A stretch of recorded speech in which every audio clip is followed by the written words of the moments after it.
முருங்கைக்கீரையா எனக்கு வேணவே வேணாம்ப்பா அப்படின்னு சொல்கிறவங்க உங்கள் வீட்டில் இருந்தாங்கன்னா இந்த ரெசிபியை அவங்களுக்கு செஞ்சு கொடுங்க. இந்த முருங்கைக்கீரை துவையல் அவ்வளோ டேஸ்ட்டாக இருக்கும். இது ஒரு தடவை சாப்பிட்டாங்க போனால் அடிக்கடி எனக்கு செஞ்சு கொடுங்க நினைப்பாங்க. ஏன்னா அவ்வளோ டேஸ்ட்டாக இருக்கும் இந்த முருங்கைக்கீரை துவையல். கசப்பு கொஞ்சம் கூட இருக்காதுங்க. ஸோ இதை எப்படி செய்யலாம் பார்க்கலாமா? ஒரு கடாய் நல்லா சூடானதும் எண்ணெய் ஊற்றி அதில் ஒரு டேபிள் ஸ்பூன் உளுத்தம்பருப்பு, கடலைப்பருப்பு, ஒரு கைப்பிடி அளவுக்கு சின்ன வெங்காயம், இது மூணுமே நல்லா வதக்கி விட்டுருங்க.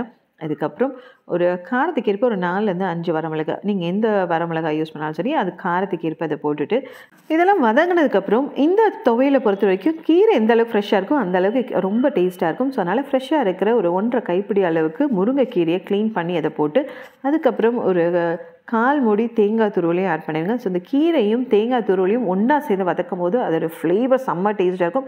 அதுதான் இந்த சட்னிக்கு டேஸ்ட்டு கொடுக்குங்க. இது எல்லாமே வதங்கினதுக்கப்புறம் தேவையான அளவு உப்பு, 2லேருந்து 3 பல் வெள்ளை போடு, கொஞ்சமாக கொட்டைப்பாக்கு சைஸ் அளவுக்கு புளி, இது எல்லாத்தையுமே நல்லா வதக்கிட்டு கேஸ் ஆஃப் பண்ணி ஆறுனதுக்கப்புறம் மிக்சியில் ட்ரான்ஸ்ஃபர் பண்ணி ஃபஸ்ட்டு ட்ரையாக அரைச்சிக்கோங்க. அதுக்கப்புறம் கொஞ்சமாக தண்ணி ஊற்றி கெட்டியாக கொரப்பாக அரைச்சி எடுத்துட்டீங்க அப்படின்னா இந்த சூப்பரான முருங்கைக்கீரை துவையல் ரெடி ஆயிரும். ஸோ இந்த முருங்கைக்கீரை துவையலுடைய கன்சிஸ்டன்சி பார்த்தீங்கன்னா இப்போ பாருங்களேன், நல்லா கொஞ்சம் வந்து கொரன்னு கெட்டியாக இருக்குது. ஸோ இதுதான் வந்து கரெக்டான பதம்.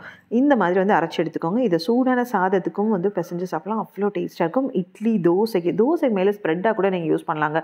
செம்மவே டேஸ்ட்டாக இருக்கும். நல்லா முருகலாக தோசை ஊற்றி இதை மேலே நல்லா ஸ்ப்ரெட் பண்ணி கொடுத்தீங்கன்னா அவ்வளோ டேஸ்ட்டாக இருக்கும். ஸோ இதே மாதிரி ரெசிபீஸ்க்கு மறக்காமல் கெட்டி சென்னை சேனலை ஃபாலோ பண்ணுங்கள்.